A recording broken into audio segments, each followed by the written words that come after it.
All right, welcome back. Bruins, wearing my Lansing Locos hat because the Bruins Nation's kind of going loco right now.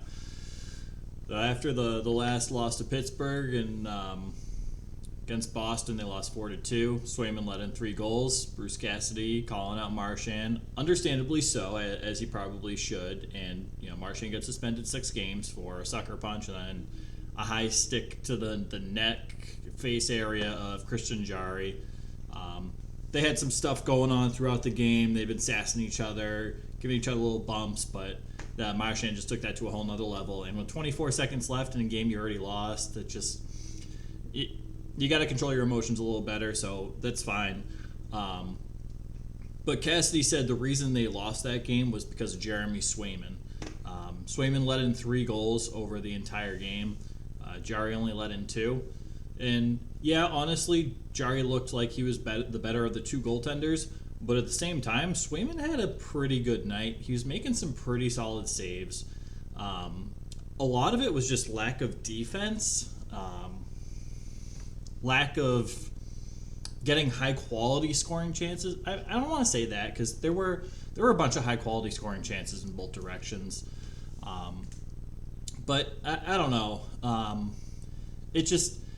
It's rubbing Bruins Nation the wrong way that it's after every game or every loss there's somebody to blame. It's not like the coaching or the team or we need to do this better or spinning it in a positive way. Like, we have some stuff to work on and we're going to address that in practice. No, our defense needs to play at an NHL level. It's like, no, dude, you also asked the defense to join the offensive rush and be in the offensive zone, as we've seen significantly more than the last couple of years because of your lack of depth scoring.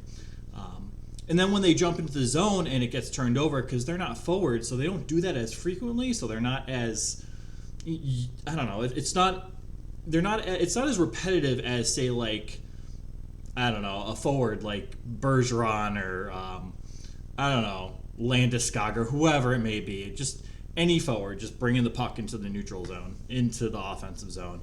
It's the repetitions aren't there. They're not comparable. So when it gets turned over and then all of a sudden you have an odd man rush going the other way, honestly, that's lack of coaching. You should have another forward being able to rotate back to that blue line and jump back on defense. And the Bruins have good defensive forwards, a number of them. Notably, Marchand, Bergeron, Coyle, Lazar, Hollow when when he knows he has to play defense. Hollow can be an excellent defensive forward when he has to play a 200-foot game. So I don't know. It's Sweeney's frustrated. He's calling out all these members of the Bruins after every loss for something that's really on Sweeney and the general manager.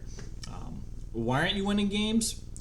Because you have quite a bunch. You have a lot of defensive players, but you don't have a clear first and second line. You haven't had a definitive first line all year. You have McAvoy, who's been playing with guys like Forbert. Mike Riley's been on the first line.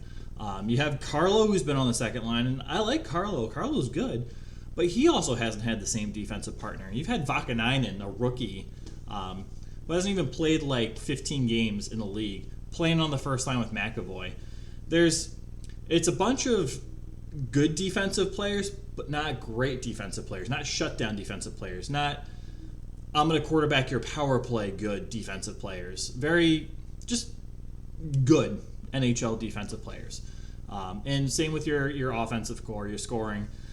You got Bergeron, Marchand, and honestly, the last, I don't know, 7-8 games, they looked a little lackluster.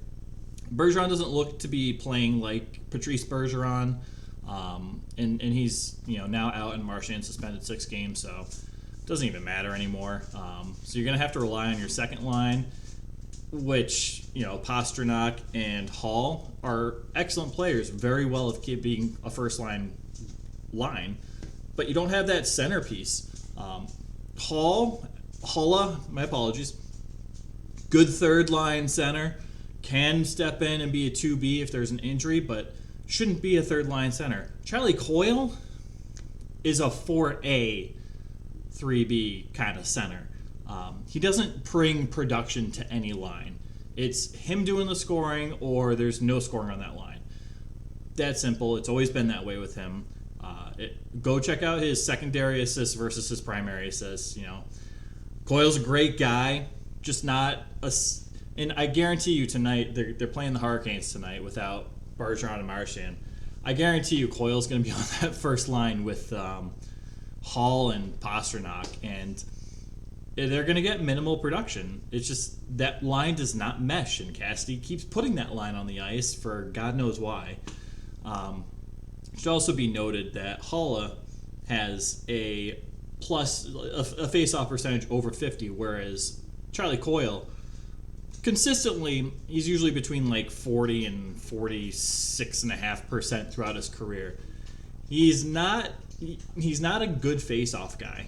He's not someone you want taking the most face-offs on your team. So Don Sweeney should be questioning, but the Bruins owner, Jacobs, he's very hands-off, right? He's clearly not there because he loves the Bruins and loves Boston and wants to make it better. He's there because he's a businessman and he makes a profit, which ultimately is kind of sad, because changes really needed to be made a while ago. I don't know. Before this season started, there were questions last season if Don Sweeney should be on the hot seat.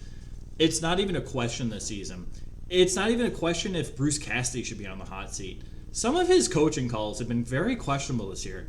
He's not a bad coach, but it might be time to change who is behind the bench for the Bruins. So that's all. I read the post-game comments from like the coaches and the players most games, and now it's starting to be publicized on social media every once in a while now, and this like the comments went from like, well, kind of like he's not wrong, but I don't know. Now they're just like, dude, nobody like fire Cassidy, fire Don Sweeney. I don't know, fire everybody. Neely needs to go. Clearly, there's some disconnect between the players and the management group, and there's been no communication for how long now. The window's closing. It's been closing for quite some time now. This isn't a new conversation. There's no prospect pool. The rookies that have come up, besides like McAvoy and Pastrnak, who did very well in their first year, have been very lackluster to perform. Swayman has performed. And then you trade them, and all of a sudden they're having great careers elsewhere, or they're doing better than they did in a Boston uniform because the Boston management group isn't developing the young players that they do have. And it's not like they have many. They just don't. So that's it. It's getting a little crazy in Boston. This is kind of my little rant. What have you guys heard? Like this is. I'm sick of it. I watch every game, and I'll probably watch it tonight.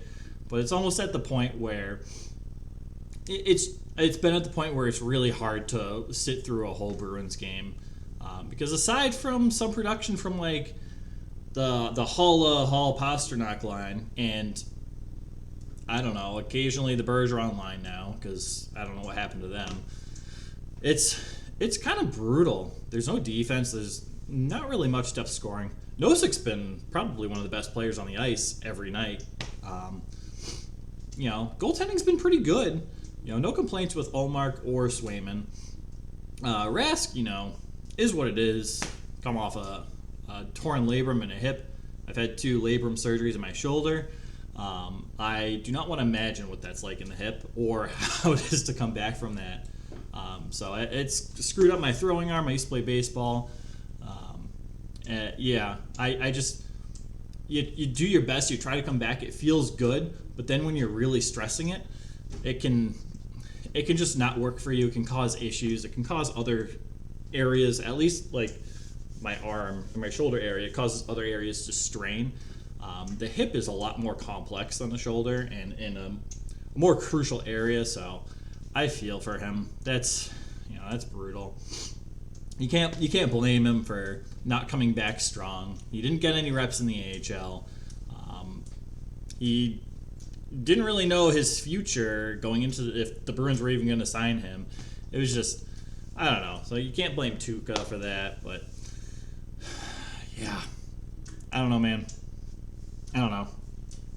It's almost at the point where I hope they lose to get a decent draft pick in the first round, and I'm hoping that Sweeney doesn't trade their first round pick, because he does that way too frequently. And then when they do get a first round pick, who do they draft?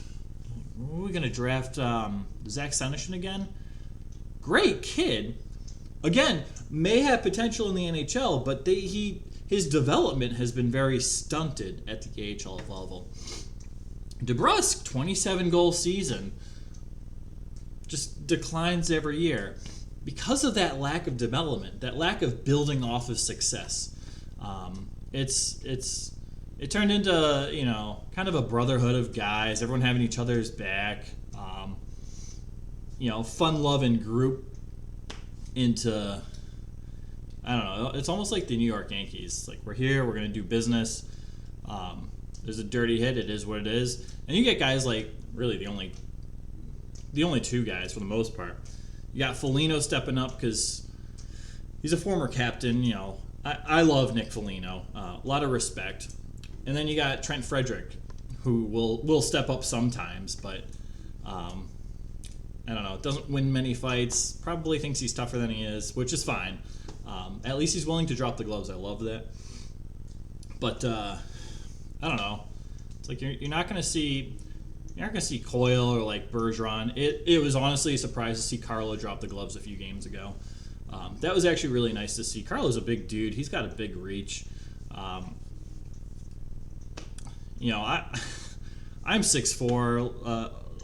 I don't even know my weight, like 2 something, lower 200s. But I don't even want to fight Carlo. Like he's bigger than me. So, but you don't see that. You don't see that brotherhood. It's not fun. They're not having fun on the ice.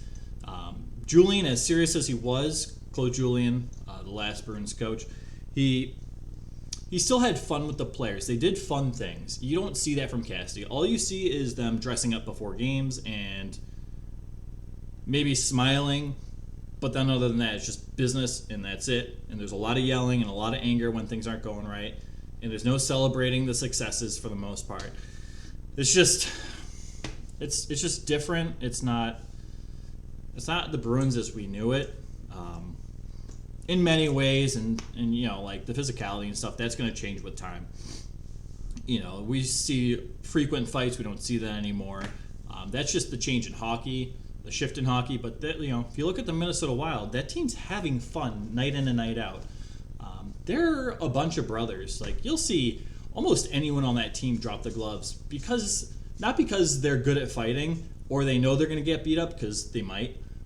Some of the players, there's a high chance they're not going to win that fight, but because it's the right thing to do, and because that's your brother, and you stand up for him, and you don't see that in Boston anymore. It's that lack of community, and with Marchand out, and that's going to hurt a little more, and